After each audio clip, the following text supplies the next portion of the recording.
से हम हिंदुस्तान को जब देखते हैं, नरेंद्र मोदी जी भी वहां पे एससीओ में गए और शी जिनपिंग से सर हाथ नहीं मिलाते, जो फोरम उन्होंने बनाया, लेकिन अपने ऊपर कॉन्फिडेंस। सर क्या फर्क है हम में, मतलब शहबाज शरीफ साहब या पाकिस्तान के लीडर्स में और फिर हिंदुस्तान के लीडर्स में? देखिए, फर्क उनके लीडरान के अंदर ये है कि वो अपनी कौम के लिए सीरियस की है। भारत ने एक 10 साल में 11वीं पोजीशन से 5वें पर आ गए हैं। और मैं नरेंद्र मोदी साहब की स्टेटमेंट से बिल्कुल एग्री करता हूं। उन्होंने कहा है कि by 2047 we will be the developed country. और बिल्कुल इस वक्त अमेरिका भी उनकी पहुंच आड़ रहा है, रशिया भी। बैरिस्टर साहब, एक इम्पॉर्टेंट एससीओ फोरम के ऊपर डेवलपमेंट हुई है और वो ये है कि भारत के वजीर आजम जो हैं उन्होंने शंघाई कोऑपरेशन ऑर्गेनाइजेशन की जो समिट है, सीओ की जो समिट है, उसमें ये कहा है कि हमें जो जो जैसे मेंबर स्टेट्स हैं एससीओ को, उनको फ्री ट्रांजिट राइट्स देने चाहिए। और इंडिया को भी अगर आप इसकी इजाजत नहीं देते तो उससे इंडिया का कोई काम रुका हुआ नहीं है। इंडिया की जो तरक्की गुज़श्ता 15 साल से दुनिया के मुसलमान आदाद शुमार के मुताबिक चल रही है, उसमें से कोई 1% का या 2 का ऊपर नीचे हो सकता है बस, वरना वो वैसे भी चल रही है, ट्रांजिट और नो ट्रांजिट वो वैसे। इसी के साथ एक और बात ये कि हमें एससीओ में प्रेसिडेंट शी गायब नज़र आए। उनकी प्रेजेंस हमें एज सच इतनी नज़र नहीं आई और हमने देखा कि वो मीटिंग्स में इससे भी। तो वहीं पर जो भारत के प्राइम मिनिस्टर हैं उनकी तरफ से जो ये कहा गया है कि ये दौर जंग का नहीं है, ये जंग का दौर नहीं है। कमाल बात, बहुत ही ज़बरदस्त बात की है, जिससे ये पता चलता है कि किसी मुल्क के क्या अज़ाइम है या वो क्या देखता है, किस तरह सोचता है, क्योंकि ये कह देना एक बड़ी बात।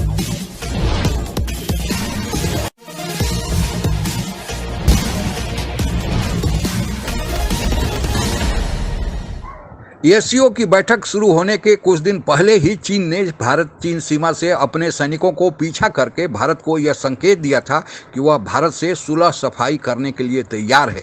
लेकिन प्रधानमंत्री मोदी ने एससीओ की बैठक में चीनी राष्ट्रपति शी जिनपिंग से हाथ भी नहीं मिलाया और यह चीन को संकेत दिया कि अभी चीन पर भरोसा नहीं किया जा सकता। इस संबंध में पाक मीडिया की चर्चा सुनते हैं।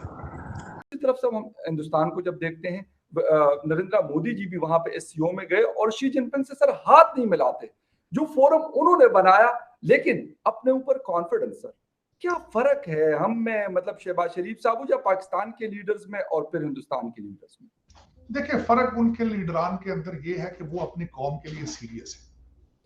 वो no nationalism, nations can not survive without nationalism. उन्होंने कौमियत के सबक दे रहे हैं एक दूसरे को।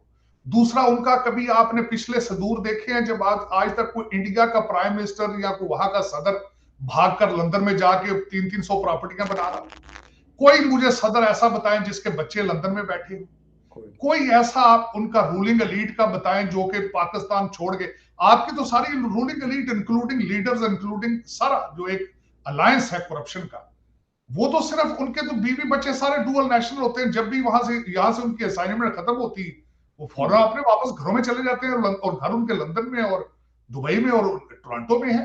तो आप उनके साथ कंपैरिजन इस वक्त मेरे ख्याल में इस वक्त बिल्कुल गलत होगा कि अगर आप अपना भारत के साथ और बांग्लादेश के साथ कंपैरिजन करें। आपको चाहिए छोड़ दें, आपका कंपैरिजन इस वक्त बैरिस्टर साहब, एक इम्पॉर्टेंट एससीओ फोरम के ऊपर डेवलपमेंट हुई है और वो ये है कि भारत के वजीर आजम जो हैं उन्होंने शंघाई कोऑपरेशन ऑर्गेनाइजेशन की जो समिट है, सीओ की जो समिट है, उसमें ये कहा है कि हमें जो जो जैसे मेंबर स्टेट्स हैं एससीओ को, उनको फ्री ट्रांजिट राइट्स देने चाहिए।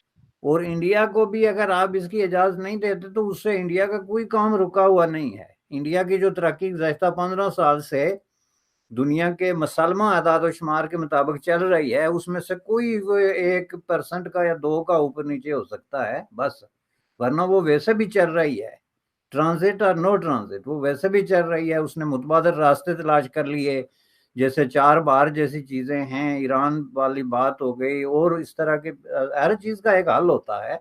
लेकिन सवाल ये पैदा होता है कि पाकिस्तान में वो कौन सी ऐसी मेंटालिटी है जो ये इस चीज पे बैठी हुई है कि नहीं जी हम ऐसे नहीं कर सकते। यानी आप ठीक है, आपके जो इख्तलाफात हैं वो जेन्युइन अपनी जगह पे, मसलन कश्मीर इशू पे आपकी रिजर्वेशंस हैं, या अमन के सवाल पे, पानी के मसले पे, किसी और पे, सियाचिन पे, वट एवर, तो उसका इससे कोई ताल्लुक नहीं कि आप ट्रांजिट देते हैं या नहीं देते। आप ट्रांजिट देने के बावजूद अपने इख्तलाफात को बिल्कुल एज इट इज उसी शक्ल में रख सकते हैं।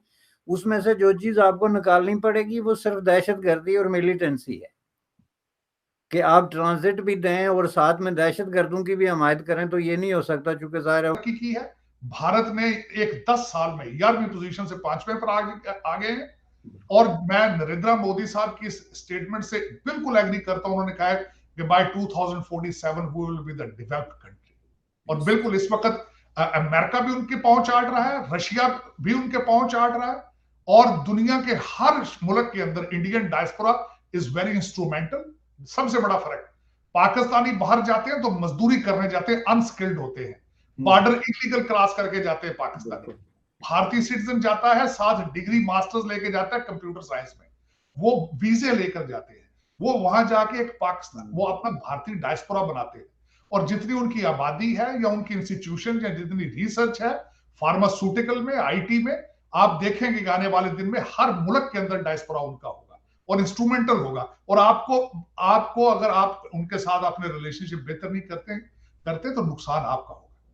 पाकिस्तान को कह रहे हैं कि हमने जो है वो एक फ्री ट्रांजिट राइट दो ताकि हम सेंट्रल एशिया, ईरान, अफगानिस्तान और रशिया तक पहुंच सकें। इस मौके पे पाकिस्तान के वज़ीर-ए-आज़म शहबाज शरीफ जो है वो खामोश रहे हैं। बैरिस्टर साहब, आप क्या देखते हैं, क्या ये राइट्स देना का पाकिस्तान को फायदा हो सकता था? हम एक नया कोई इकोनॉमिक पैराडाइम खित्ते में जनरेट कर सकते थे? क्या इसके ऊपर खामोश रहना हमने मिसिंग की है, या हम एक प्रीएम्प्टिव भी बात कर सकते थे ये इंडिया के साथ तजारत को या बायलैटरल इकोनॉमिक रिलेशन ठीक करने के लिए? आप इसमें क्या देखते हैं, पाकिस्तान की खामोशी और इंडिया की ये चीज मांग लेना या ये आइडिया देना, इसको आप क्या देखते हैं कि एक अपॉर्चुनिटी मिस हो गई है, या क्या आप समझते हैं कि इस आइडिया के ऊपर मजीद काम हो सकेगा मुस्तकबिल? सर, पहली बात जो शहबाज शरीफ साहब की खामोशी की है सर, तो बाद सवाल इतने बड़े होते हैं कि वो आपके वज़ीर-ए-आज़म से ज़रा बड़े होते हैं। वो उसके में कहा था कि पाकिस्तान जो है वो जनूबी एशिया में बदमाश का किरदार अदा करना चाहता है।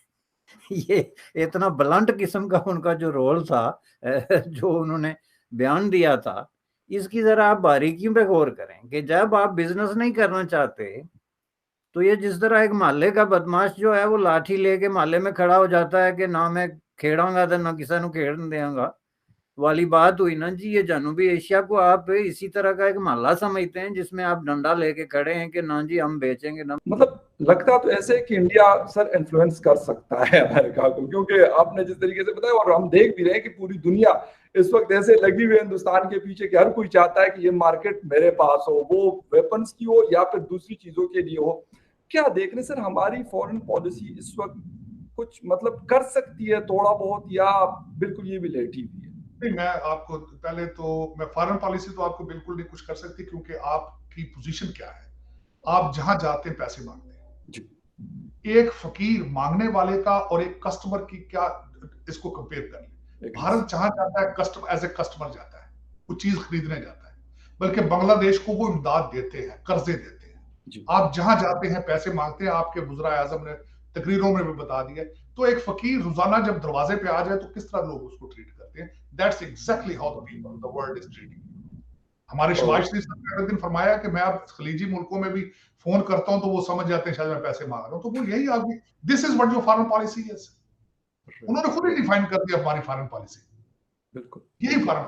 अब उसके कंपैरिजन उसका मैं भारत के F-16 के बारे में बड़ी डिटेल बताऊंगा, क्योंकि अमेरिका इन्वॉल्व है। I am sitting in Washington.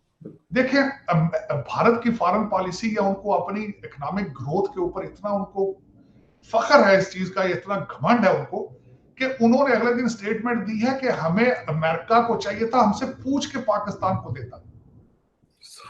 उसकी क्लैरिफिकेशन देखे अमेरिकन ने दी है आगे, वो देखें जरा, सुनने वाली बात। उन्होंने अमेरिकन ने क्लैरिफिकेशन दी है कि हम F-16 जो पाकिस्तान को जो कर रहे हैं अपग्रेड, उसमें कोई ऐसी चीज नहीं लगाएंगे जिससे खित्ते में कोई नया खतरा पैदा हो। मतलब यह है कि पाकिस्तान के पास कोई ऐसी ऑफेंसिव चीज आ जाए जो भारत के लिए जो अच्छी ना हो, हम नहीं देंगे, सिर्फ अपग्रेड करेंगे सिस्टम। बहुत शुक्रिया। साथ उन्होंने क्लैरिफिकेशन दी, साथ ही उन्होंने ये भी कहा है कि भारत को इससे खतरा महसूस नहीं होना चाहिए, भारत के पास राइफल तैयारे जो हैं वो F-16 से बेहतर है। F-16 3.4 जनरेशन है, जो राफेल है 5.4 जनरेशन है। और दूसरा, बल्कि उन्होंने यहाँ पे मीडिया में जो एक आर्टिकल मैंने पढ़ा है, उन्होंने कहा MiG 2000 जो है वो भी F-16 का मुकाबला कर सकता है, जो इनके पास ओल्डर वर्जन है। आपके पास 82 इस वक्त F-16 है। अच्छा, उसके बाद दरअसल अमेरिका को काउंटर करने के लिए या अमेरिका को जवाब देने के लिए चीन ने भी अपना एक संगठन बनाया था, जिसे संघाई कॉरपोरेशन ऑर्गेनाइजेशन। जैसा कि नाम से ही स्पष्ट है, संघाई चीन का एक शहर है जहां पर इस संघाई कॉरपोरेशन ऑर्गेनाइजेशन का मुख्यालय स्थित है। उसने रूस के साथ मिलकर, चूंकि रूस और चीन दोनों अमेरिका के विरोधी हैं, उन्होंने एक संगठन बनाया था, क्योंकि अमेरिका अपने सहयोगी देशों के साथ NATO, North Atlantic Treaty Organisation बना चुका था और इन देशों ने आपस में यह समझौता कर रखा था कि एक देश पर, नाटो में जितने देश शामिल हैं, अगर किसी एक देश पर हमला होता है तो वह दूसरे देश पर हमला माना जाएगा। अभी रूस यूक्रेन जो युद्ध हो रहा है वह उसी नाटो का परिणाम है, क्योंकि रूस चाहता है कि यूक्रेन नेटो में शामिल न हो और यूक्रेन चाहता है कि वह अमेरिका के साथ मिलकर नेटो में शामिल हो, और यही कारण है कि रूस यूक्रेन युद्ध चल रहा है। लेकिन इसके पहले ही अमेरिका को काउंटर करने के लिए, जवाब देने के लिए एससीओ रूस चीन ने बनाया था। बाद में चीन ने सोचा कि अमेरिका की तरह इसमें मित्र देशों को शामिल किया जाए, और चीन उसमें पाकिस्तान को जब शामिल करने की कोशिश की तो फिर रूस ने भारत को उसमें शामिल करा लिया। और इसके बाद आज इसके 4 अस्थायी सदस्य हैं और इसके बाद 4 ऑब्जर्वर हैं, जिसमें से एक ईरान अब की साल उसमें शामिल हो रहा है, और 6 ऐसे देश हैं जो स्पेशल इन्वाइटी हैं। अगले साल एससीओ की बैठक भारत में होने वाली है, इसलिए भारत को उसकी अध्यक्षता मिल गई है। लेकिन चीन के राष्ट्रपति पर भारत ने ऐसा दबाव बनाया कि चीन के राष्ट्रपति यह समझ लिए थे कि सैनिकों को भारत चीन सीमा से हटाकर वे भारत से सुलह सफाई कर लेंगे। लेकिन चूंकि यह चीन की यह आदत है कि वह एक कदम पीछे हटता है और फिर जब मौका देखता है तो आगे बढ़ जाता है। अभी चीन ताइवान के साथ फंसा हुआ है, क्योंकि अमेरिका के साथ उसका तनाव चल रहा है। क्वाड भी एक संगठन है जो चीन को रोकने के लिए भारत, अमेरिका, ऑस्ट्रेलिया और जापान ने बनाया है। तो चीन की अर्थव्यवस्था नीचे की ओर जा रही है और भारत की अर्थव्यवस्था ऊपर की ओर जा रही है। तो चीन को यह लगता है कि उसे एक ऐसा देश चाहिए जो उसकी मदद कर सके, अगर मदद न भी कर सके तो कम से कम न्यूट्रल अपना पोजीशन बनाए रखे। और यही कारण है कि चीन को अब समझ में आ गया है कि भारत से वह नहीं निपट सकता, और यही कारण है कि चीन ने अपने तरफ से भरपूर कोशिश किया। लेकिन चीन के पिछले रिकॉर्ड को देखते हुए प्रधानमंत्री मोदी ने जो दबाव की राजनीति की है, जो कूटनीति की है, उससे चीन को लग गया है कि भारत अब झुकने वाला नहीं है, चीन को अपने आदतों में सुधार करना पड़ेगा। इसलिए संघाई कॉरपोरेशन ऑर्गेनाइजेशन की बैठक 2 दिन चली और उसमें कितने सत्र हुए, लेकिन चीनी राष्ट्रपति बहुत सारे सत्र से गायब थे। वे शायद मोदी से आंख नहीं मिलाना चाहते थे। यह भारत की कूटनीतिक कामयाबी है और इसमें अमेरिका और रूस दोनों को भारत का साथ मिला हुआ है। आज के लिए बस इतना ही। जय हिंद। आप अगर हमसे जुड़ा रहना चाहते हैं तो कृपया मेरे चैनल को सब्सक्राइब करें तथा बेल आइकन भी दबा दें, ताकि नई वीडियो की जानकारी तुरंत आप तक पहुंच जाए। धन्यवाद। जय हिंद।